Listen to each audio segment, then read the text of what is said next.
বেশ কয়েকদিন ধরে আমি উল্টাপাল্টা স্বপ্নে দেখছি। কেউ যেন আমার কানের কাছে এসে বলছে, ফিস ফিস করে বলছে, মরবি, সব মরবি। আরো অনেক অদ্ভুত সব স্বপ্ন তো আছে। তো একদিন রাত 3টায় আমি হেডফোন লাগিয়ে জোরে জোরে গানের সাউন্ড এত বেশি ছিল, তারপরও আমি স্পষ্ট শুনতে পারছিলাম যে কেউ আমার কানের কাছে এসে ফিস ফিস করে বলছে, মরবি, সব মরবি। সেই রাতে আমি প্রচন্ড ভয় পেয়ে যাই। পরদিন সকালে আমি আমার ফ্যামিলি মেম্বারকে এই ঘটনাটা খুলে বললে সবাই এটা নিয়ে হাসাহাসি করে, এবং সকালে নাস্তা খেয়ে যখন যে যার মতো কাজে বেরিয়ে যায়, কিন্তু আমার দাদি এই ঘটনায় খুব গুরুত্ব সহকারে নেয়। এবং আমার দাদি আমাকে বলে যে তুই যে স্বপ্নটা দেখেছিস, যে সেটার ব্যাখ্যা আমি না দিতে পারলেও আমি একটা ঠিকানা দিচ্ছি, তুই এই ঠিকানায় চলে যা।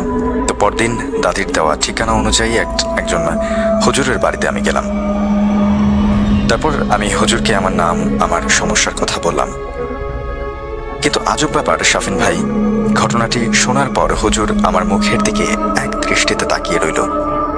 আমি বেশ আনইজি ফিল করছিলাম এবং হুজুরকে বললাম যে হুজুর কি হয়েছে। হুজুর আমার কথার উত্তর না দিয়ে বলল, কাল সন্ধ্যায় তার সাথে দেখা করতে। তবে বাসায় এসে যথারীতি ঘটনা কাউকে আমি বলিনি, অর্থাৎ হুজুরের সাথে যে আমি দেখা করেছি সেই ব্যাপারটা আমি কাউকে বলিনি। কিন্তু আমার দাদি আমাকে গোপনে নিয়ে গিয়ে জিজ্ঞাসা করলো যে তুই কি তোর সমস্যার কোনো সমাধান পেলি। আমি বললাম, হুজুর আমাকে কাল সন্ধ্যায় তার সাথে দেখা করতে বলেছে। দাদি বলল, যা, সমস্যার সমাধান করা দরকার, তুই যাস তাহলে। তো পরদিন সন্ধ্যায় আমি হুজুরের বাড়িতে গেলাম এবং দেখতে পেলাম যে অনেক লম্বা লাইন সেখানে। যেহেতু আমার আসতে একটু দেরি হয়ে গেছে, তাই আমার সিরিয়াল নাম্বারটা অনেক পেছনে। একে একে সবাই তাদের সমস্যার কথা বলে চলে যাচ্ছেন এবং সবশেষে আমার সময় হলো হুজুরের সাথে সাক্ষাৎ করার। এখানে বলে রাখা ভালো শাফিন ভাই, হুজুর সন্ধ্যা 7টা থেকে রাত 10টা পর্যন্ত তার আসর বসায়। আমি হুজুরের সাথে 9টা 20-এ সাক্ষাৎ করার সুযোগ পাই, অর্থাৎ একেবারে শেষ মুহূর্তে। তো যথারীতি হুজুর আর কিছু না জিজ্ঞেস করে আমাকে বসতে বললেন মাটিতে এবং ঘরের লাইট অফ করে দিলেন এবং ঘরের 4 কোণায় 4টা মোমবাতি জ্বাললেন এবং আমি যেখানে বসেছি সেখানে একটা গোল বৃত্ত আঁকলেন তিনি। আমার মাথার উপরে হাত রেখে 5 মিনিট কি যেন পড়তে থাকলেন। আমি তখন বেশ ভয় পাচ্ছিলাম, কারণ এরকম পরিস্থিতির সম্মুখীন আমি আগে কখনো হইনি। কিন্তু তারপরেও নিজের মনকে শক্ত করে আমি চুপ করে বসে রইলাম, কারণ আমার সাথে ঘটে যাওয়া ঘটনাটা সত্যিই একটা সমাধান করা দরকার। হুজুরের মন্ত্র পড়া শেষ হলে হুজুর আমাকে যা বললেন সেটা শোনার জন্য আমি মোটেও প্রস্তুত ছিলাম না। বিশ্বাস করেন শাফিন ভাই, এটা শোনার পরে আমার মনে হচ্ছিল আমার পায়ের নিচ থেকে মাটি সরে গেছে। হুজুর আমাকে বললেন আমার উপরে কেউ কালো জাদু বা ব্ল্যাক ম্যাজিক করেছে এবং যে স্বপ্নটা আমি দেখছি সেটা ব্ল্যাক ম্যাজিকের কারণেই আমি দেখছি।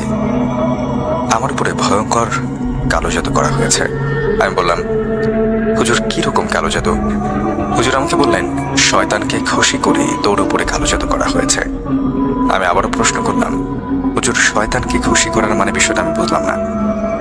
তারপরে হুজুর আমাকে বলল, শয়তানকে খুশি করে শয়তানের নামে একটি নিষ্পাপ শিশুকে বলি দেয়া হয়েছে, আর এই জাদু থেকে রক্ষা পাওয়া খুবই কঠিন। মাথা কাজ করছিল না আমার, আমি কি করব কিছুই বুঝতে পারছিলাম না। আমি তো কোনোদিন কারো ক্ষতি করিনি, আর আমার উপরে কার এত ক্ষোভ থাকতে পারে? কি বলবো কিছু বুঝতে না পেরে আমি হুজুরকে বললাম, হুজুর এই কালো জাদু থেকে রক্ষা পাওয়ার জন্য কি সত্যি কোনো উপায় আপনার জানা নেই? হুজুর বেশ পাতলা একটা স্বরে বলল, আছে, কিন্তু বিষয়টা খুব কঠিন। আমি বললাম, যতই কঠিন হোক আমি করব। হুজুর বলল যে শয়তানকে খুশি করে একটা নিষ্পাপ শিশু বলি দিয়ে তোমার নামে কালো জাদু করা হয়েছে। এই জাদু কাটাতে হলে তোকে 3টা নিষ্পাপ শিশু বলি দিতে হবে শয়তানকে খুশি করার জন্য। এবার আমার মাথায় আকাশ ভেঙে গেল। তারপর আমি নিজেকে শক্ত করে আবার হুজুরকে প্রশ্ন করলাম যে হুজুর এটা তো সম্ভব না, এটা কোনোভাবেই সম্ভব না, এছাড়া আর কি কোনো অন্য উপায় নেই?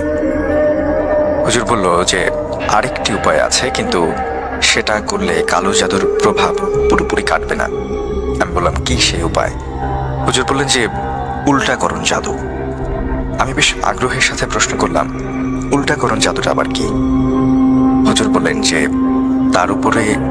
তোর উপরে জাদু করা হয়েছে, তার জাদুই তার উপরে গিয়ে পড়বে, অর্থাৎ তোর উপরে যে জাদু করেছে তার উপরেই গিয়ে জাদু পড়বে। এই সব কথা বলে হুজুর আমাকে বললেন পরশুদিন তার সাথে দেখা করতে এবং সাথে 5 কেজি মিষ্টি এবং একজোড়া মোরগ নিয়ে আসতে হবে। এবং এটাও বলে দিলেন যে দামাদামি না করে বিক্রেতা যা চাইবে তাই দিতে হবে।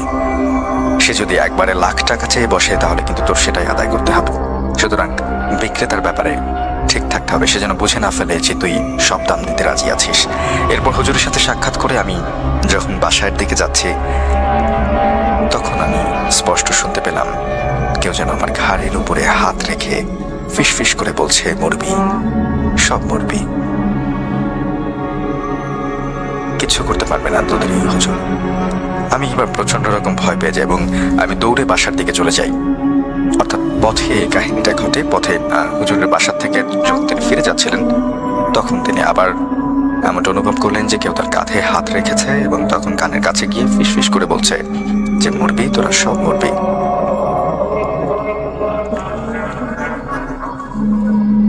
এরপরে তিনি দৌড়ে বাড়ি ফিরে গেলেন। বাড়ি ফিরে আমি বাসার সবাইকে ঘটনাটা একেবারে সম্পূর্ণ বলি, কারণ তখন আমার খুব অসহায় লাগছিল নিজেকে।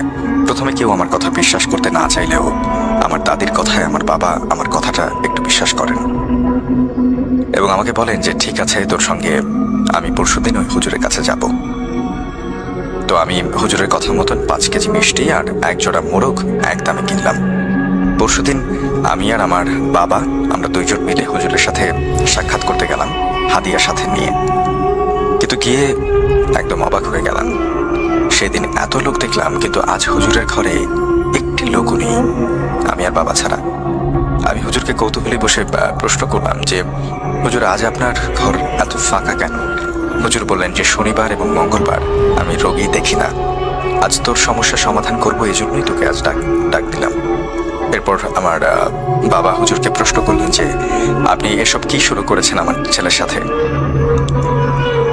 এরপর হুজুর আমার বাবার নাম ধরে ডাকলেন এবং আশ্চর্যজনক ব্যাপার, হুজুর আমার বাবার নাম জানলো কি করে? এরপরে বাবা চুপ করে বসলেন, কারণ তিনিও ভয় পেয়ে গেছেন।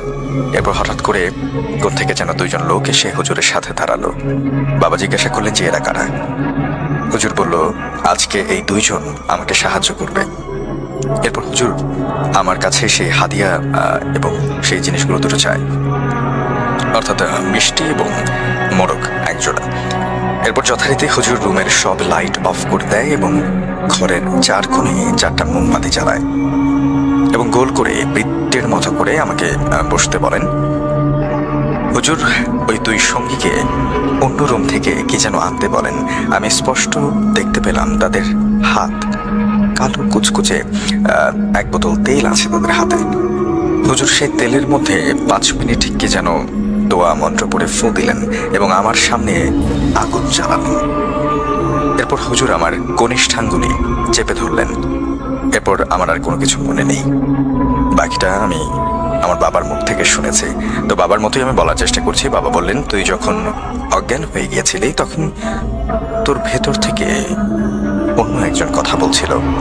হুজুর ওকে প্রশ্ন করলো যে কে তুই, কে তোকে পাঠিয়েছে, আর এরপর কেন এর উপরে ভর করেছিস? আমার মধ্যে থেকে ওই শয়তান জিন বলছিল আমি ওকে ছাড়বো না, ওকে আমি মেরেই ছাড়বো।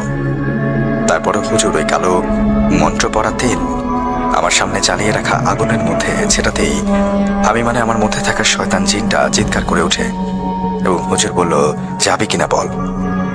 এরপর জিনটার উপরে আরো অত্যাচার করা হলো। এক পর্যায়ে জিনটা আমার দেহ থেকে বের হয়ে যাওয়ার প্রতিশ্রুতি দেয় এবং সে বলে যে তাজা রক্ত চাই। এরপর হাদিয়া হিসেবে আনা একজোড়া মোরগ জবাই করে জিনকে সে তাজা রক্ত দেয়া হয়।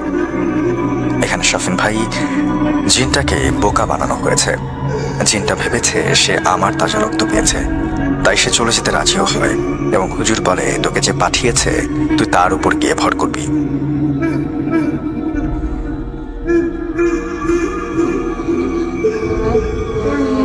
শাফিন ভাই, জিন দ্বারা আমাকে কালো জাদু করা হয়েছিল এবং এই উল্টিকরণ জাদুর মাধ্যমে ওই জিন দ্বারাই ওই ব্যক্তির উপরে জাদু করা হয়েছে, যে আমার উপরে করেছিল। যেহেতু শাফিন ভাই জাদুটা রক্ত দিয়ে করা হয়েছিল, তাই রক্তের বিনিময়ে রক্ত দিয়েই জাদুটা উল্টাকরণ করা হয়েছে এবং ওই ব্যক্তির উপর এই কালো জাদুর প্রভাব গিয়ে পড়েছে। সে এখন চাইলেও এই জাদু আর উল্টাতে পারবে না। এই জাদু শেষ করতে হলে 3টা নিষ্পাপ শিশু বলি দিতে হবে শয়তানকে খুশি করার জন্য। হুজুর আমাকে 2টা তাবিজ দেন এবং বলেন যে সব সময় পরে রাখতে সেই তাবিজগুলো। ওই মন্ত্র পড়া কালো তেলটা তিনি আমাকে দেন এবং বলেন প্রতিদিন গোসলের আগে মাখতে। এবং বাবা হুজুরকে তখন জিজ্ঞাসা করেন যে হুজুর উল্টাকরণ জাদু কি সম্পন্ন হয়েছে? হুজুর বললেন যে হ্যাঁ, এখন তোর ছেলে বিপদমুক্ত। তারপর বাবা আমাকে নিয়ে খুব দ্রুত রিকশায় নিয়ে বাসায় ফিরে আসেন, কারণ তখনও কিন্তু আমি অজ্ঞান ছিলাম এবং বাবা প্রচন্ড রকম ভয় পেয়েছিলেন। বাসায় এসে বাবা সবাইকে ঘটনা খুলে বলেন। এরপরে শাফিন ভাই আল্লাহর রহমতে আর কোনো সমস্যা হয়নি। আমি এখনো ওই তাবিজ 2টো পরে থাকি। ওই তেলটা লাগানোর পর গোসল করলে গোসলের পানি কুচকুচে কালো বের হয়, যেমন মনে হয় জাদুর প্রভাব ধরে যাচ্ছে। অর্থাৎ ওই তেলটা গোসলের সময় ব্যবহার করলে তিনি গোসল করার পর তার গা থেকে যে পানিটা পড়ে সেটা দেখে তার মনে হয় যে কালো কুচকুচে কিছু পড়ে যাচ্ছে সেটার সাথে, অর্থাৎ সে জাদুর প্রভাব পড়ছে, এমনটাই তিনি বলছেন। এটা আমার জীবনের সত্য ঘটনা, অনুরোধ করবো পড়ে শোনানোর জন্য। আর কালো জাদু বিষয়টা যে কতটা খারাপ সেটা আমার পরিবারই জানে। আমার কন্ট্রাক্ট নাম্বার সেটাও দিয়ে রেখেছেন, তো সেটার আর প্রয়োজন পড়বে না। আমরা ইতিমধ্যে জানি যে কালো জাদু আসলে এমনটাই, এবং আমি সবসময় নিরুৎসাহিত করি, সবসময় বলি যে এই বিষয়টার আশ্রয় কেউ নেবেন না। যাই হোক, ঘটনাটা আমাদেরকে পাঠিয়েছেন, ধন্যবাদ, রাতুল হাসান, ময়মনসিংহের গফরগাঁও থেকে। আসসালামু আলাইকুম শাফিন ভাইয়া। ওয়ালাইকুম আসসালাম। আমার নাম মোহাম্মদ শরীফুল ইসলাম শাফিন। আমি মিরপুর 10, ঢাকা 1216 থেকে বলছি। এই ঘটনাটি আমি আমার এক আত্মীয়ের মুখ থেকে শুনেছি, তো ঘটনাটি আমি তার ভাষাতেই বলছি। ঘটনাটি ঘটে আমার দেশের বাড়ি পটুয়াখালীতে। যখন ঘটনাটি ঘটে তখন আমি 17 বছরের ছিলাম। তো দেরি না করে আমি ঘটনায় চলে যাব। একদিন আমিও আমার ছোট বোন আমাদের খালুর বাসা থেকে দাওয়াত খেয়ে আসছিলাম। খাওয়া দাওয়া শেষ করতে প্রায় অনেক রাত হয়ে গিয়েছিল। তখন আমার খালু বলে যে এখন অনেক রাত হয়ে গেছে, তোদেরকে আমি বাসায় দিয়ে আসি, চল। তখন আমরা 3 জন, অর্থাৎ খালু, আমি আর আমার ছোট বোন, আমরা বাড়ির পথে বের হলাম। যখন আমরা রাস্তা দিয়ে যাচ্ছিলাম তখন হুট করে এমন একটা বাতাস ছাড়লো যেন এখনই তুফান এসে সবকিছু উড়িয়ে নিয়ে যাবে। কিন্তু তেমন কিছুই হলো না। একটু পরে সামনে যেতেই সেই বাতাস আর নেই। একটু অবাক হয়েছিলাম, তারপরেও আমরা এগিয়ে যেতে লাগলাম। আর যেহেতু খালুর সাথে ছিল সেহেতু আমরা কোনো কিছু ভয় করছিলাম না। আস্তে আস্তে আমরা আমাদের বাসার দিকে এগিয়ে যাচ্ছিলাম। সামনে একটা কলা বাগান রয়েছে, অর্থাৎ কলা গাছ, তার বাগান, আর তার সামনে একটা ব্রিজ রয়েছে। তো এই ব্রিজ, তার পেছনেই একটা হিন্দু বাড়ি, যেই বাড়ির সবার সাথে আমার খালুর ভালো সম্পর্ক ছিল। খালু আমাদেরকে বললো যে তোরা 2 জন গিয়ে ওই বাড়িতে গিয়ে বস, ওখান থেকে বের হবি না, আমি এসে তোদেরকে নিয়ে যাব। আমরা একটু অবাক হলাম যে আমরা তো বাসায় যাচ্ছিলাম, এর মধ্যে এত রাতে আবার কেন অন্য কারো বাসায় যাব। তো তারপরেও খালু যা বললেন আমরা তাই করলাম। আমরা সেই বাড়িতে গিয়ে বসলাম। এরপরে খালু আমাদেরকে রেখে একটু সামনে চলে গেলেন। তারপরে খালু আমাদেরকে নিয়ে কিছু একটা করে আমাদের বাসায় পৌঁছে দিলেন। এরপর বললেন যে মা, তোরা যে রাস্তায় সারা রাস্তা এসেছিস, তোদের কোনো সমস্যা হয়েছে কিনা। অর্থাৎ খালু এরপরে ওই ব্রিজের ওখানে গেলেন, পরে আবার এসে সেই বাড়ি থেকে তাদের 2 জনকে নিয়ে গেলেন। তাদের বাড়িতে পৌঁছে দেওয়ার পরে তার খালু জিজ্ঞেস করলেন যে মা, তোরা যে এই পুরো রাস্তাটা এলি, তোদের কি কোনো সমস্যা হয়েছিল কিনা। তোরা বলে যে না খালু, তুমি তো আমাদের সাথেই ছিলে। তো খালু তখন বললো যে আমরা যখন উপর দিয়ে আসছিলাম সে ব্রিজের মাঝখানে একটা কালো ছায়া দেখতে দেখতে পায়, যেটা ব্রিজের ওপাশটা দেখা যাচ্ছিল না, শুধু মনে হচ্ছিল ব্রিজের মাঝখানে একটা কালো অন্ধকার। তো খালু তখন ওখানে এসে দাঁড়িয়ে বলে যে আমার মেয়েরা আমার সাথে আছে, তারা যদি ভয় পায় তাহলে তোর কিন্তু খবর আছে। এরপরে সেই ছায়াটা একেবারে ব্রিজের শেষ প্রান্তে গিয়ে চলে এবং ব্রিজটাকে ঢেকে রাখে। তখন খালু আবার তাকে বলে যে আমার মেয়েরা যদি ভয় পায় তাহলে তোর খবর আছে, এখান থেকে তুই চলে যা। তখন ছায়াটা সেই কলা বাগানের পেছনের মাঠে ঢুকে যায় এবং একইভাবে বসে থাকে।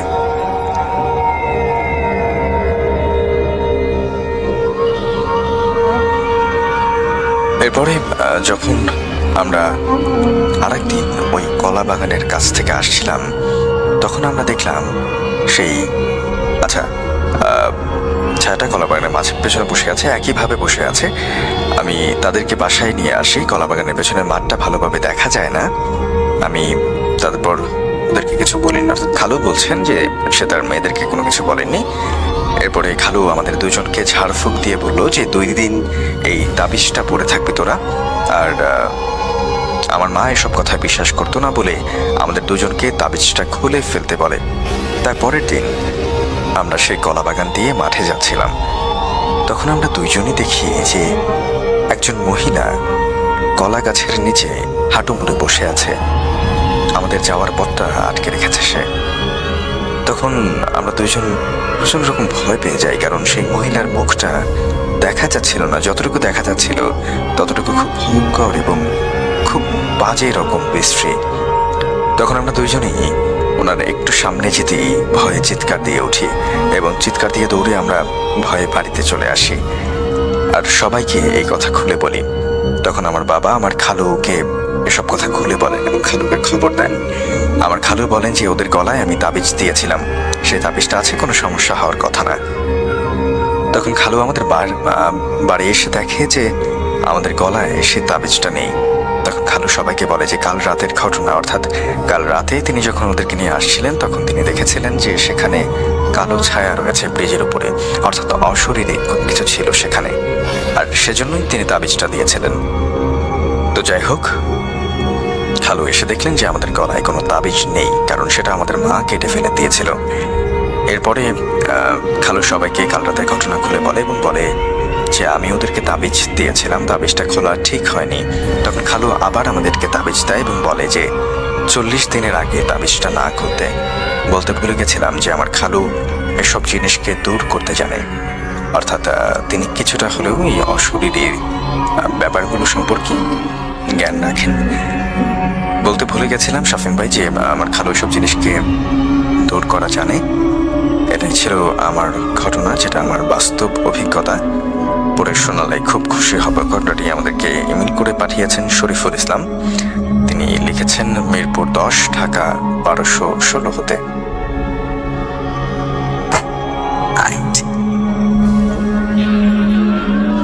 আসসালামু আলাইকুম ভাইয়া। ওয়ালাইকুম আসসালাম।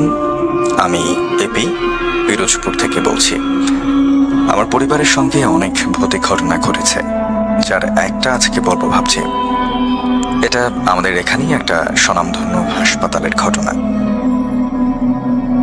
2018 সালের 28শে ফেব্রুয়ারি আমার বড় মামার ছোট ছেলে সকাল জন্মগ্রহণ করে।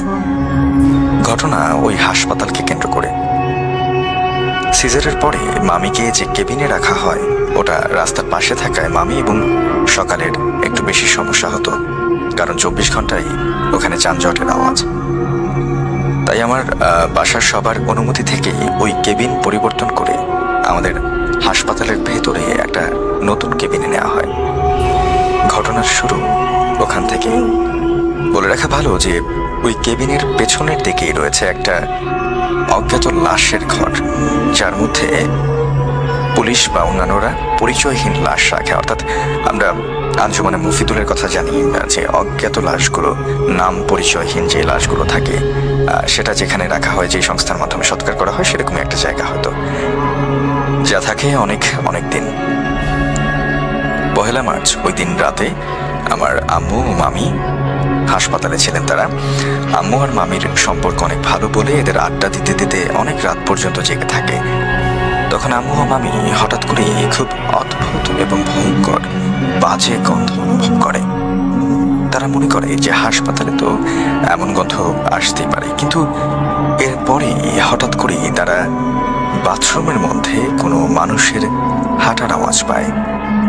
অর্থাৎ যেহেতু কেবিনের বাথরুম, সেহেতু অন্যান্য রোগীদের আসার কোনো সম্ভাবনাই নেই, সেটা একদম সেপারেট একটা রুমের সাথে একটা বাথরুম। দুজনই খুব অবাক হয়ে দুজনের দিকে তাকায়। আম্মু মামিকে কিছু না বলেই সরাসরি বাথরুমের মধ্যে গিয়ে লাইট জ্বালিয়ে দেখে কি অদ্ভুত, সব ঠিকঠাক। এরপরে ওই দিন আর কোনো কিছু হয়নি।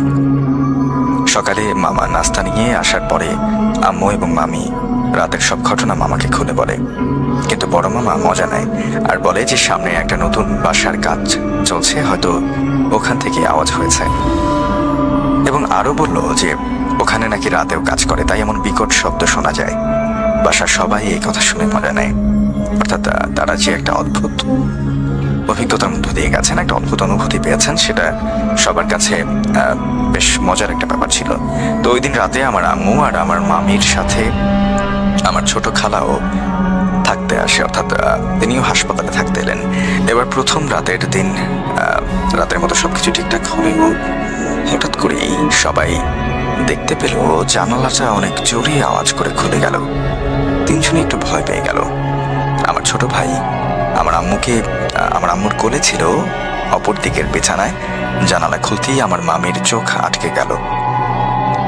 সে দেখল একজন লাল রঙের চাদর গায়ে এবং লাল ধুতি পরনের এরকম একজন লোক মামির দিকে তাকিয়ে হাসতে হাসতে ওই জানলার ওখান থেকে ভেদ করে চলে আসলো এবং এসে সে মামির বুকের উপরে বসে গলা টিপে ধরলো। ওইদিকে আম্মু আর আমার ছোট খালা মামিকে ডাকাডাকি করছে। সকালে খাওয়ানোর জন্য মামি সবকিছু শুনতে পাচ্ছে, কিন্তু সে কোনো কথা বলতে পারছে না। সে মনে মনে আয়াতুল কুরসি পড়ছে, কিন্তু সেটাও পড়তে পারছে না। ঠিক এমন সময় আমার ছোট খালা মামির কাছে গিয়ে তাকে ধরে ধাক্কা দেয় এবং বলে, কি হয়েছে, কোন দুনিয়ায় আসো, এতটা কি শোনো না কেন? মামি তখন কথা বলার অবস্থায় নেই। তখন মামি খালাকে ইশারায় পানি চাইল। এরপরে মামা কিছু বলার আগে সবাই আবার সেই কালকের মতো বাথরুমের মধ্যে হেঁটে যাওয়া পায়ের আওয়াজ শুনল এবং খুব জোরে জোরে আসছিল। মনে হচ্ছিল যে প্রচন্ড রাগে কেউ খুব দ্রুত হাঁটছে, ঠিক তেমন একটা শব্দ হচ্ছিল। আমার ছোট খালা সহ সবাই অসম্ভব ভয় পেয়ে গেল। এবার বাথরুমের মধ্যে শুধু হাঁটা না, কল থেকে অনবরত পানি পড়ার শব্দ আসছে। তখন মামি তার সাথে ঘটে যাওয়া ঘটনার কথা আম্মুকে বলে। অর্থাৎ সে যে একটা অবয়ব দেখেছে লাল জামা এবং লাল ধুতি পরে, সে তার গলা টিপে ধরে এবং সে কথা বলতে পারছিল না, সেটা সে বলে। তিনজন গুটিসুটি দিয়ে সূরা পড়তে থাকে। মামাকে অনেকবার ফোন দেওয়া হয়েছিল, কিন্তু ঘুমিয়ে আচ্ছন্ন থাকায় মামা ফোন ধরছে না। অর্থাৎ একেবারে খুব সকালে এই ঘটনাগুলো। এভাবেই সবাই সারা রাত আতঙ্কের মধ্য দিয়ে পার করে। অর্থাৎ একেবারে শেষ রাতের ঘটনা। সকালে মামা আসলে সবাই সবকিছু খুলে বলে। এবারও সে বিশ্বাস করে, এবার সেও বিশ্বাস করে হাসপাতালটা হলো মামার কয়েক বন্ধুর যৌথ উদ্যোগে নেয়া। তো মামা সকালে একজনকে ফোন করে আনে, অর্থাৎ হাসপাতালের মালিক একজনকে ফোন করে আনে এবং রাতের সব কথা বলে। সে এগুলো তাদের ভুল বলে চালিয়ে দেয়। যদিও মামিকে ওই দিন বাসায় আনবে, তাই কোনো কথা মামার বাড়ায়নি। সবাই যখন রেডি হয়ে ব্যাগ গোছানোর সময় এক নার্স আসে এবং যার সাথে আম্মুদের সম্পর্ক ভালো হয়ে ওঠে ততদিনে। আন্টি এসে বলে যে, কি আপা আজকে চলে যাবেন নাকি? তখন ওই আন্টিকে ছোট খালা বলে যে, না গিয়ে উপায় কি, এই ভূতের হাসপাতালে থেকে মরবো নাকি? তখন নার্স একটু মুচকি হেসে বলে যে, আপনারাও কি তাকে দেখেছেন? পরে আন্টি সব বলে তাকে। এগুলো শুনে নার্স বলে যে, যেটা বলে সেটা শুনে সবাই আরো বেশি আতঙ্কে পড়ে যায়। সে বলল যে বেনামি লাশের ওখানে একদিন খুব অদ্ভুতভাবে মরা একটা মানুষের লাশ আনা হয়, যা দেখতে খুব বিভৎস। খুব অদ্ভুতভাবে ওই লাশের ঘর থেকে খুব অচেনা আওয়াজ পাওয়া যায়। লাশটা ওখানে প্রায় 2-3 মাসের মতো থাকে। লাশের কেউ না আসায় ওটা পুলিশদের তদারকিতে কবর দেয়া হয়। এরপর একদিন ওই হাসপাতালের কেবিনে থাকা এক মহিলার সাথে ঘটে একটা ভয়ঙ্কর ঘটনা। মহিলা তার 2 দিনের বাচ্চাকে ওই রুমে একা রেখে বাথরুমে যায়। সে বাথরুমে বসে শুনতে পায় তার বাচ্চার কান্না। যাতে সে তাড়াতাড়ি বার হয়ে এসে দেখলো ওই লোকটা তার বাচ্চার গলা টিপে ধরে বসে আছে। সেটা দেখা মাত্রই অজ্ঞান হয়ে যায়। কিছুক্ষণ পরে তার জামাই এসে দেখে ওই অবস্থা। পরে হাসপাতাল কর্তৃপক্ষের অনুরোধে তারা কোনো মামলা দায়ের করে না। তাছাড়াও ওই রুমে হঠাৎ করেই ফ্যান নষ্ট হয়ে যায়, লাইট হুটহাট কোনো ধরনের বৈদ্যুতিক গোলযোগ ছাড়াই একেবারে ভেঙে ঝলসে যায়। এছাড়াও আরো অদ্ভুত অদ্ভুত সব ঘটনা ঘটে। ওই ঘটনা এখানে শেষ হলেই ভালো হতো, তবে সেটাও হলো না। মামিরা বাসায় আসলো, আল্লাহর রহমতে সব ঠিকঠাকই চলছিল। 2 দিন পরেই শুরু হলো ঝামেলা। মামিরা রাতে জানলা খুলে ঘুমায়, তো হঠাৎ একদিন মামির ঘুম ভেঙে যায়। সে দেখে তার বড় ছেলের বুকে উপরে উঠে বসে আছে সেই সন্ন্যাসী, এবং খুব ভয়ঙ্কর ভাবে মামির দিকে তাকিয়ে সে হাসছে।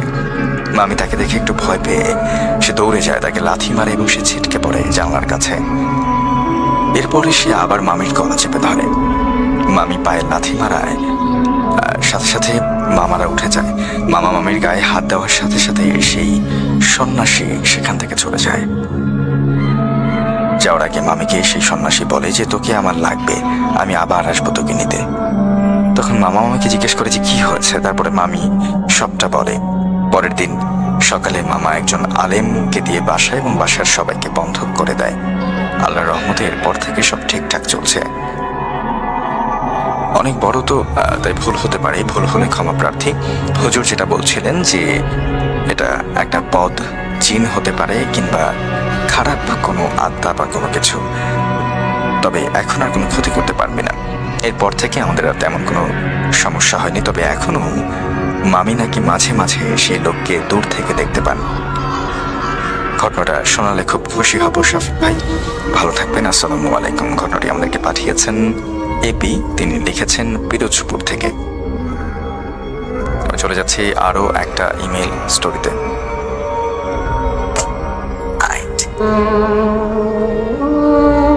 আসসালামু আলাইকুম ভাই। ওয়ালাইকুম আসসালাম। আমার নাম খন্দকার আকাশ, খিলগাঁও থেকে বলছি। ভাই, আজকে যে ঘটনাটি বলবো তা আমার সাথে ঘটে যাওয়া একটি কাহিনী।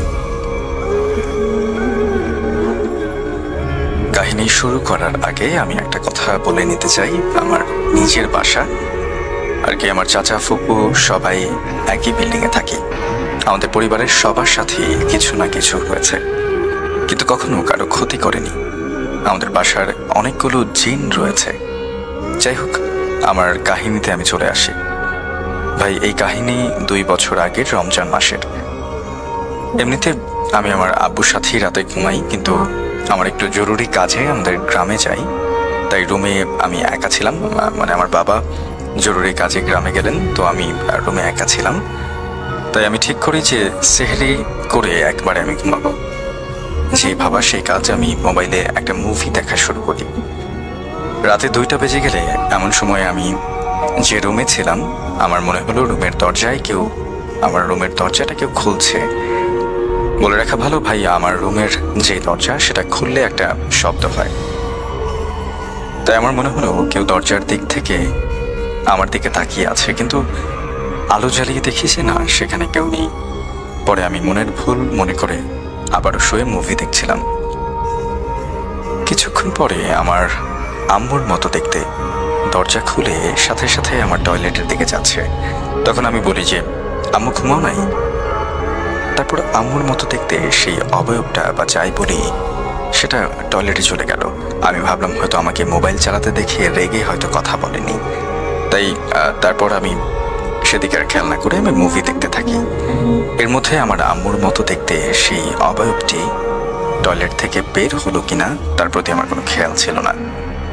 এরপর আমার একটু ওয়াশরুমে যাওয়ার প্রয়োজন হয়, তখন আমি দাঁড়িয়ে দেখি যে টয়লেটের লাইট জ্বালানো আছে, কিন্তু ভেতরে গিয়ে দেখলাম যে না, সেখানে কেউ নেই। আমি এতটা গুরুত্ব দিই না, আমি ভাবলাম যে আম্মু হয়তো লাইট অফ করতে ভুলে গেছে। পরে ভাই আমি টয়লেট থেকে বের হয়ে পানি খেতে নিলাম, তখন আমার মনে হলো যে আমার দিকে কেউ তাকিয়ে আছে। পরে আমি দরজার দিকে তাকিয়ে দেখি দরজাটা খোলা, আর কে যেন দাঁড়িয়ে আছে সেখানে। আমি ভাবলাম আম্মু হয়তো দাঁড়িয়ে দেখছে যে আমি আসলে কি করছি। তারপর ভাই আমি আমার পেছনে কিছু খাওয়ার শব্দ পাই। আমি পেছনে তাকিয়ে দেখি কালো বর্ণে অনেক ছোট কিছু একটা, সে কিছু একটা খাচ্ছে। আমার কাছে মনে হলো যে ইঁদুর হতে পারে এমন কিছু। আমি এটা দেখার জন্য সামনে আগাই যে আসলে জিনিসটা কি, ইঁদুর না অন্য কিছু। আমি সামনে এগোতেই দেখি যে সেখানে আর কেউ নেই, আর দরজাটা খোলার সেই শব্দটা পাই।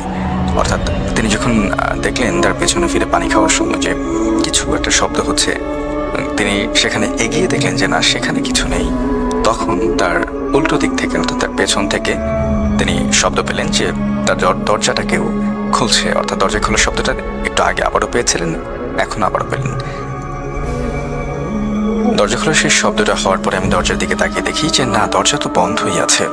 তাও আমি মোবাইলের লাইট চালিয়ে উঠে দেখতে চাই। সামনে গিয়ে দেখি দরজা স্বাভাবিকভাবেই বন্ধ আছে। তারপর পেছনে তাকিয়ে দেখি সেই কালো অবয়বটা সেখানে আর নেই। তারপর আমি আবার এসে শুয়ে পড়ি এবং কিছুক্ষণ পরে আবার দরজা খোলার শব্দ পাই। অর্থাৎ বারবার একই শব্দ হচ্ছিল। আমি তাকিয়ে সেই আগের মতোই দেখতে অবয়বটা দাঁড়িয়ে আছে, অর্থাৎ আমার মায়ের মতো দেখতে একটা অবয়ব দাঁড়িয়ে আছে। এবার আমি আস্তে আস্তে উঠে বলি যে কে, কোনো উত্তর পাই না। তারপর আমি যে পানির গ্লাসটায় পানি খেয়েছিলাম সেটা হঠাৎ করে পড়ে এই গ্লাসটা ভেঙে গেল। এরপর আমি তাকিয়ে দেখলাম যে না, সেখানে তো কেউ নেই। এবার আমার একটু ভয় লাগলো ভাই। আমি বলে রাখি যে পড়ে রাখা ভালো। আমি ছোটবেলা থেকে একটু সাহসী ছিলাম, তাও কিছু না ভেবে আমি উড়িয়ে দিলাম। মনে হয়েছে যে গ্লাসটা হয়তো আমি কর্নারে রেখে এসেছি, যেন পড়ে ভেঙে গেল। ব্যাপারটা কিছুক্ষণ পরে আমি শুনতে পাচ্ছিলাম যে আমাদের দরজায় কেউ ঠক ঠক করে 3 বার নক করলো। আমি একটু অবাক হলাম, কারণ আম্মু আসলে তো কোনো নক করবে না। আমি বললাম যে কে ওখানে, কোনো উত্তর পেলাম না। তারপরে উঠে দরজাটা খুলে দেখি কেউ নেই। আমি এরপর এসে শুতে যাব, আবার সেই একই 3 বার ঠক ঠক করে দরজায় নক করার শব্দ। ভাই, আমার আম্মুর একটা কথা আমার মনে পড়লো যে আম্মু বলেছিল দরজায় কেউ 3 বার নক করলে বা করা নাড়লে, কে জিজ্ঞাসা করলে উত্তর যদি না দেয় তাহলে দরজা খুলতে হয় না। আমি ভাবলাম এবার আমি দরজা খুলবো না। আমার কিছুক্ষণ পর সেই একই নকের শব্দ। এবার আমি সাহস নিয়ে দরজাটা খুলি, কিন্তু এবার আমি যা দেখি সেটা আমি এক ফোঁটাও আশা করিনি। আমি দেখি একটা কালো অবয়ব, চোখ দুটো একেবারে জল জল করছে অন্ধকারে, মুখ দেখা যাচ্ছে না, শুধু চোখ দুটো আগুনের মতো করে জ্বলছে। এটা দেখে আমি তাড়াতাড়ি দরজা আটকে নিয়ে বিছানায় এসে কাঁথা মুড়ি দিয়ে আমি শুয়ে পড়ি। এরপর আমি কান্নার একটা বিকট শব্দ শুনতে পাই। আমি ভয়ে ভয়ে শুয়ে থাকি এবং উঠে দেখারও সাহস পাই না। এরপর কখন ঘুমিয়ে পড়ি তাও খেয়াল নেই। এবং কিছুক্ষণ পরে আম্মু আমাকে ডাক দেয় সেহরি খাওয়ার জন্য। আমি উঠে আম্মুকে জিজ্ঞাসা করলাম যে আম্মু, রাত্রে কি তুমি আমার টয়লেটে গেছিলা? এরপরে আম্মু বলে যে না তো, আমি তো মাত্র ঘুম থেকে উঠে তোকে ডাকলাম। এটা শুনে ভাই আমার বিশ্বাস হচ্ছিল না, যে কারণ আমি নিজে সেই অবয়বের সাথে কথা বলছিলাম। অর্থাৎ সেই অবয়ব কোনো উত্তর না দিলেও তিনি কিন্তু বারবার বলছিলেন যে আম্মু কিছু লাগবে বা এরকম কোনো কথা বলছিল। কিন্তু সে ভাবছিল যে সে যেহেতু মোবাইল চালাচ্ছে, তার আম্মু হয়তো রেগে গিয়ে তার কোনো কথার উত্তর দিচ্ছে না। তবে আসলে সেখানে তার মা ছিল না। এটা কি হয়েছিল সেদিন আমি এখনো জানি না। এরপর থেকে আব্বু না থাকলে আমি আর রাত জাগি না। এই কাহিনীটা আমার সাথে ঘটে যাওয়া সত্য কাহিনী। পরে শোনালে খুশি হব ভাই। আমার ভাইয়ের সাথেও ঘটে যাওয়া ঘটনা আছে, পরে আরেকদিন লিখে পাঠাবো। ভালো থাকবেন, আল্লাহ হাফেজ, আসসালামু আলাইকুম। ঘটনাটি আমাদেরকে পাঠিয়েছেন খন্দকার আকাশ, ঢাকার খিলগাঁও থেকে। চলে যাচ্ছি আরো একটা ঘটনা। আসসালামু আলাইকুম ভাইয়া। ওয়ালাইকুম আসসালাম। আমার নাম আল মামুন। আমি যে ঘটনাটি এখন আপনাদের সাথে শেয়ার করতে যাচ্ছি সেটি একটি সত্য ঘটনা। এটা আমার মামার সাথে ঘটে গিয়েছিল প্রায় 15 বছর আগে। আমার বয়স তখন 12 বছর। আমরা মাঝে মধ্যেই আমার নানার বাড়িতে বেড়াতে যেতাম। বিশেষ করে যেসব ভালোবেসে যাওয়া হবে যখন গ্রীষ্মকালীন ছুটি থাকতাম। আমি আর আমার আম্মু আমার মামার বাড়িতে বেড়াতে গিয়েছিলাম। আমার মামারা 7 ভাই এবং 5 বোন। আমার যে মামার সাথে ঘটনাটি ঘটেছিল, মামা খুব একটা বেশি পড়ালেখা করেননি, কৃষি কাজ করতেন। যেমন ধানের জমিতে মোটর দিয়ে পানি সেচ করা, কিন্তু তখন আমাদের স্থানীয় ভাষায় বলা হতো শ্যালো মেশিন। সেই শ্যালো মেশিন দিয়ে মানুষের জমিতে পানি দেওয়া হতো। সে সময় গ্রীষ্মকাল ছিল, দিনের বেলা খুব একটা ভালো পানি উঠত না। এজন্য আমার মামা রাত জেগে জমিতে পানি দিত। আমার মামা প্রতিদিনই খোলা আকাশের নিচে বিছানা পেতে সেখানে শুয়ে থাকতো এবং সেখানেই সারা রাত ঘুমাতো। কেননা সে সময় চোরের উৎপাত ছিল অনেক বেশি। রাত জেগে যদি মেশিন পাহারা না দেওয়া হতো তাহলে চোর আপনার মেশিন বা মেশিন না বলেই চেয়ে নেবে, এটা শিওর। সেজন্য আমার মামা সেখানে প্রতিদিন রাত জেগে মেশিন পাহারা দিত, প্লাস মেশিনের ঠিকভাবে পানি উঠছে কিনা সেটা পর্যবেক্ষণ করত। হঠাৎ একদিন সে স্বপ্নে দেখে যে বিশাল দানব আকৃতির একটা মানুষ তাকে বলছে যে তুই আমার রাস্তা থেকে সরে যা, তুই আমার রাস্তার সামনে কেন ডিস্টার্ব করছিস। সে স্বপ্নটা দেখার সাথে সাথে তার ঘুম ভেঙে যায় এবং সে ভয় ঘামতে থাকে। তুমি এত বড় ভয়ঙ্কর মানুষের আগে কখনো দেখি নাই যেটা স্বপ্নে দেখে।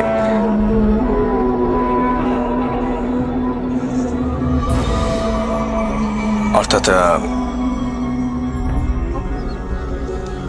এই যে ফসলের ক্ষেতে পানি দেওয়ার জন্য তিনি থাকতেন এবং সেখানে মেশিন পাহারা দিতেন। রাতের সময়টাতে তিনি সেখানেই বিছানা করে ঘুমোতেন যাতে করে মেশিন কেউ চুরি করে নিয়ে না যায়। এমন একদিন ঘুমের মধ্যে তিনি স্বপ্ন দেখলেন যে একটা খুব বড় আকৃতির মানুষ, যেটা দেখলে খুব অস্বাভাবিক না যে আমাদের ভয় লাগবে, তো সেরকম একটা মানুষকে সে স্বপ্নে দেখে যে বলে যে তুই আমার রাস্তার মাঝখানে কেন আমাকে ডিস্টার্ব করছিস। তো এরপরে সে ঘুম থেকে উঠে যায় এবং সে প্রচন্ড ভয়ে ঘামতে শুরু করে। মামা বললো যে হয়তো আমি উল্টাপাল্টা ভেবে ঘুমাচ্ছি, শয়তান আমাকে উল্টাপাল্টা ভাবে ঘুমাচ্ছি, শয়তান আমাকে এগুলো দেখাচ্ছে। এগুলো ভেবে সে এটা কোনো পাত্তাই দিল না। ঘটনাটি আমার মামির সাথে শেয়ার করে এবং আমার মামি তাকে ভয় দেখায় যে তোমাকে ওখানে আর যেতে হবে না। কিন্তু আমার মামা নাছোড়বান্দা, সে ছিল অনেক সাহসী। মামির কোনো কথায় কান্না দিয়ে সে দ্বিতীয়বার আবার সেখানে গিয়ে থাকলো। আবারও সেদিন সে একই স্বপ্ন দেখে। তারপর সে একটু চিন্তিত হয়ে পড়ে, ভাবতে থাকে আমি বারবার একই স্বপ্ন কেন দেখছি। তখন তার একটু ভয় কাজ করে। আমার মামা গ্রামে ছোটখাটো কবিরাজিও করত, সেজন্য সে অনেক কিছুই জানতো। তৃতীয় দিনের মতো আবার সেখানে গিয়ে তিনি ঘুমালেন। হঠাৎ করে আবার একই স্বপ্ন দেখেন এবং তার ঘুম ভেঙে যায়। ঘুম থেকে উঠে যে দৃশ্যটি সে দেখে সেটা একেবারেই অন্যরকম। সে দেখে বিশাল দরবেশের মতো একজন মানুষ, তার সামনে একটা পা আর একটা পা পাশের গ্রামের রাস্তার উপরে এভাবে করে দাঁড়িয়ে তার সামনে ঝুঁকে আছে। দেখার সাথে সাথে ভয়ে তার বুকের ছাতি যেন ফেটে যাচ্ছিল। সে ভয়ে কাঁপছিল। সেই ভয়ঙ্কর লোকটা তাকে বলে যে এই বেয়াদব, তোকে আমি এতবার স্বপ্ন যুগে বলেছিলাম যে তুই এখানে আমাকে ডিস্টার্ব করিস না, আমাকে আর বাধা দিস না, আমার রাস্তা থেকে সরে যায়, কিন্তু তুই আমার কথা শুনিস নাই। আজকে তোকে আমি মেরে ফেলবো। আমার মামা যেখানে ছিল সেটা গ্রাম থেকে অনেকটা দূরে মাঠের ভেতরে। আশেপাশে তাকালে কাউকেই দেখা যায় না। সে চিৎকার দিলে হয়তো কেউই শুনবে না। এজন্য সে চিৎকার না করে একটু সাহস করে তাকে বলছিল ঠিক আছে, আমাকে 5 মিনিট সময় দিন, আমি একটু সামনে থেকে আসি। তারপর আমার মামা পানি দিয়ে উঁচু করে নেয় সেই ভয়ঙ্কর অবয়ব। সেটা দেখে মুচকি মুচকি হাসছিল আর সে বলছিল তুই কোনোভাবেই আমাকে কোনো কিচ্ছু করতে পারবি না। মামা উঁচু করে নিয়েছিল, কারণ উঁচু অবস্থায় থাকলে কোনো ভূত পেতনি বা জিন পড়ি কোনো কিছুই মানুষকে ক্ষতি করতে পারে না। অবশেষে মামা সেই অশরীরীকে বলল আপনি কেন আমাকে বারবার ডিস্টার্ব করছেন, আমাকে কেন বারবার স্বপ্ন দেখাচ্ছেন। তখন সে বলল যে আমি এই রাস্তা দিয়ে প্রতিদিন যাওয়া আসা করি, তুই আমার রাস্তায় বাধা দিচ্ছিস, তুই কেন আমার রাস্তায় এভাবে শুয়ে থাকিস। আমি তোকে বারবার বলছি যে আমার রাস্তা থেকে সরে যা, কিন্তু তুই আমার কথা শুনিস নাই। এজন্য আমি আজকে তোর সামনে এসে হাজির হয়েছে। আমার সাথে বেয়াদবি করার পরিণাম আজকে তোকে বোঝাবো। তোকে আজকে আমার রাস্তা থেকে আমি চিরদিনের জন্য সরিয়ে দেব। তার বিশাল বিশাল দাঁড়িয়ে ছিল এবং সে আগুনের মতো, গোলার মতো লাল চোখ। মনে হচ্ছিল তাকে এখনই মেরে ফেলবে। তখনই মামা তাকে বলাটা ঠিক আছে, এটা যদি আপনার রাস্তা হয়ে থাকে তাহলে আমি এখানে আজ থেকে আর আসবো না, কিন্তু আমাকে কোনো ক্ষতি করবে না, আমি আপনার কাছে মাপ চাচ্ছি। আমি ভেবেছিলাম যে স্বপ্ন দেখছি, এটা আসলে আমি এর আগে এরকম কখনো স্বপ্ন দেখিনি, এই জন্য আমি বুঝতে পারিনি, আমার ভুল হয়ে গেছে। এই কথা শোনার পরে সেই অবয়ব হাসতে থাকে এবং গ্রামের রাস্তার উপর দিয়ে আছাড় দিয়ে ফেলে রেখে যায় আমার মামাকে। সকালে গ্রামের মানুষ তাকে অজ্ঞান অবস্থায় খুঁজে পায় এবং তাকে ডাক্তারের কাছে নিয়ে গেলে চিকিৎসা করে তার জ্ঞান ফিরিয়ে আসে, কিন্তু সে আর কোনো কথা বলতে পারে না। অনেক চিকিৎসা করার পরে ডাক্তাররা তাকে ভালো করতে পারেনি এবং অনেক কবিরাজ দেখানোর পরে অবশেষে আসলে কোনো কাজ হয়নি, সে এখন কথা বলতে পারে না। ঘটনাটি আমাদেরকে পাঠিয়েছেন আল মামুন, তিনি জায়গার নাম উল্লেখ করেননি। অসংখ্য ধন্যবাদ যারা ঘটনা পাঠিয়েছেন আজকের এই পর্বে সবাইকে। আমি চলে যাচ্ছি আরো একটা ঘটনা। আসসালামু আলাইকুম ভাইয়া। ওয়ালাইকুম আসসালাম। আমার নাম ইমতিয়াজ রহমান। আমি যে ঘটনাটা শেয়ার করছি সেটা ঘটেছিল আজ থেকে 3-4 বছর আগে। এটা এমন দুই বন্ধুর ঘটনা যারা প্রায় রাতেই সিনেমা হলে যেত সিনেমা দেখতে, এবং হলের শো শেষ করে বাড়ি ফিরতে তাদের প্রায় বেশ রাত হয়ে যেত। এক কথায় তারা দুজনেই ছিল সিনেমার ভক্ত, অর্থাৎ রাতে সিনেমা দেখাটা তাদের জন্য একটা নেশার মতো। তারা দুজনেই একই গ্রামে বাস করত এবং তাদের দুজনের বাড়ি ছিল পাশাপাশি। তাদের গ্রামটি ছিল খুব নিরিবিলি এবং সিনেমা হল ছিল তাদের বাড়ি থেকে প্রায় 1 থেকে 1.5 কিলোমিটার দূরে। সেদিন তারা হলের শো শেষ করে বাইরে বের হয়ে দেখতে পেল যে বাইরে একটু আগেই এক পশলা বৃষ্টি হয়ে গেছে। প্রতিদিন তারা হল থেকে বেরিয়ে রিক্সায় করেই বাড়ি ফেরে, কিন্তু সেদিন প্রচন্ড বৃষ্টির কারণে হলের বাইরে কোনো রিক্সা তারা পেল না, যানবাহন ছিল না, তাই তারা পায়ে হেঁটেই বাড়ি ফেরার সিদ্ধান্ত নেয়। তাদের বাড়ি ফেরার রাস্তা ছিল মেইন রাস্তা থেকে একটু ভেতরে, 2-1টা রিক্সা আর সাইকেল ছাড়া অন্য কোনো যানবাহন সেই রাস্তায় যাতায়াত করতে পারে না। রাস্তার দুপাশে ঘন জঙ্গল আর একটা মস্ত বড় বাঁশঝাড়। রাত তখন প্রায় 11:15 কি 11:30 মতো হবে। তারা দুজনে তাদের বাড়ি যাওয়ার সেই রাস্তা ধরে হেঁটে যাচ্ছে। একটু দূর যেতেই তারা তাদের সামনে একটা রিক্সা দেখতে পেল। তারা রিক্সার কাছে গেল এবং রিক্সাওয়ালাকে জিজ্ঞেস করলো, ভাই যাবেন? রিক্সাওয়ালা কোনো উত্তর দিল না, কোথায় যাবেন তাও জিজ্ঞেস করলো না, শুধু তার ঘাড় নাড়িয়ে হ্যাঁ বোধক সম্মতি জানালো, অর্থাৎ উপরে নিচে করে ঘাটটা নাড়লো যাতে বোঝা গেল যে সে যেতে ইচ্ছুক। এরপর তারা দুজনে রিক্সায় উঠে রিক্সা চলতে শুরু করলো। কিছু দূর সামনে এগোতেই তাদের মধ্যে একজন রিক্সাওয়ালাকে জিজ্ঞেস করলো যে ভাই, এত রাতে বৃষ্টির মধ্যে রিক্সা চালাতে আপনার ভয় করে না? কিন্তু রিক্সাওয়ালার মুখ থেকে এবার কোনো উত্তর বের হল না। এবার তারা দুজনেই একটু অবাক হয়ে গেল, কারণ তারা তো প্রশ্ন করছে, একটা মানুষ তো উত্তর দেবে। তাদের মধ্যে একজন সেই রিক্সাওয়ালার পায়ের দিকে তাকালো এবং সে হাত দিয়ে ইশারা করে তার পাশের জনকে তাকাতে বলল। তারা দুজন তাকিয়ে যা দেখলো তাদের তাদের দুজনেরই শরীর শিউরে ওঠে। তারা দেখলো রিক্সাওয়ালার পা দুটো কোনো স্বাভাবিক মানুষের পায়ের মতো নয়, বরং তার পা দুটো ছিল অনেকটা ঘোড়ার পায়ের মতো, এবং তার পা দুটি রিক্সার প্যাডেল থেকে অনেকটা উপরে, অর্থাৎ সে প্যাডেলের সাথে পা স্পর্শ না করে রিক্সা চালাচ্ছে। তারা কোনো কিছু বুঝে ওঠার আগে হঠাৎ রিক্সাওয়ালা পেছন ঘুরে তাদের দুজনের দিকে তাকালো।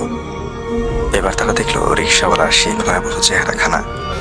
তার চোখ দুটো ছিল এমন যে কোনো মানুষ মারা যাওয়ার পর তার চোখ কোনো কিছুতে খেয়ে ফেললে ভেতরে যেমনটা অন্ধকার থাকে ঠিক তেমন, এবং তার মুখের উপরের মাংসগুলো অনেকটা খুলে খুলে পড়ছে এবং তা থেকে রক্ত বের হয়ে আসছে, যেমন তাজা রক্ত। তাদের দুই বন্ধুর মধ্যে একজন ছিল একটু ভীরু টাইপের। এই পরিস্থিতি দেখা মাত্র সে রিক্সায় বসা অবস্থায় অজ্ঞান হয়ে যায় এবং আরেক বন্ধু চিৎকার করে সেখান থেকে দৌড়ে চলে যায়।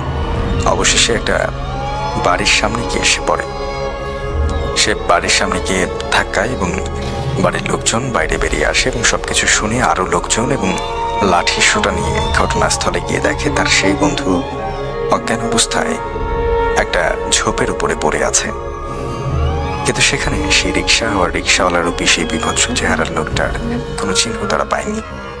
এরপর বাড়িতে গিয়ে তাকে ট্রিটমেন্ট করা হয় এবং আস্তে আস্তে সে সুস্থ হয়ে ওঠে। এরপর তারা রাতে আর সিনেমা দেখেন। এই ঘটনাটি আমাদের এলাকাতেই ঘটে যাওয়া একটা ঘটনা। ঘটনাটি আমাদেরকে ইমেল করে পাঠিয়েছেন ইমতিয়াজ। তিনি এলাকার নাম উল্লেখ করেননি। অসংখ্য ধন্যবাদ আজকের এই পর্বে যারা ঘটনা পাঠিয়েছেন সবাইকে। ঘটনা পাঠানোর জন্য ইমেল অ্যাড্রেসটা হচ্ছে bhoot964@gmail.com, স্পেলিং BHOOT964@gmail.com। এছাড়াও আমাদের ফেসবুক পেজগুলোতে ঘটনা শেয়ার করতে পারছেন। ভূত নাইটের ফেসবুক পেজ, ভূত নাইট লিখে সার্চ করলে পেয়ে যাবেন BHOOT স্পেস NIGST, অথবা আমার Facebook page RJ Shafin RJ space SHAFIN, যে কোনো একটা পেজের ইনবক্সে আপনি ঘটনা শেয়ার করতে পারছেন। ভূত নাইট গ্রুপটা জয়েন করে ফেলবেন যারা এখনো সেখানে নেই। প্রত্যেক দিন যে ঘটনাগুলো শেয়ার করা হচ্ছে সেটা সংশ্লিষ্ট অনেক বিষয় আসলে অনেকেই তুলে ধরছেন সেখানে যারা ঘটনা পাঠাচ্ছেন।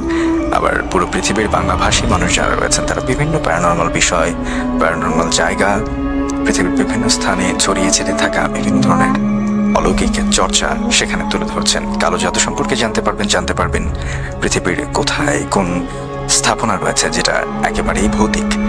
তো এই সব কিছু জানতে ভূতনাইট গ্রুপটা জয়েন করবেন www.facebook.com/groups/bhootnight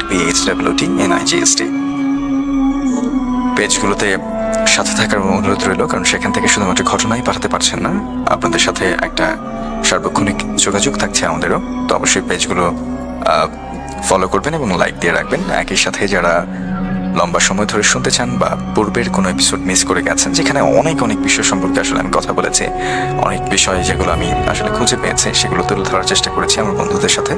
তো আমাদের 96.4 স্পাইসি ফ্রম ইউটিউব চ্যানেলটা সাবস্ক্রাইব করলে কিন্তু সেখানে আপনি পেয়ে যাবেন সেই সব কিছুই, যেখানে ভূত নাইটের একটা আলাদা প্লেলিস্ট রয়েছে।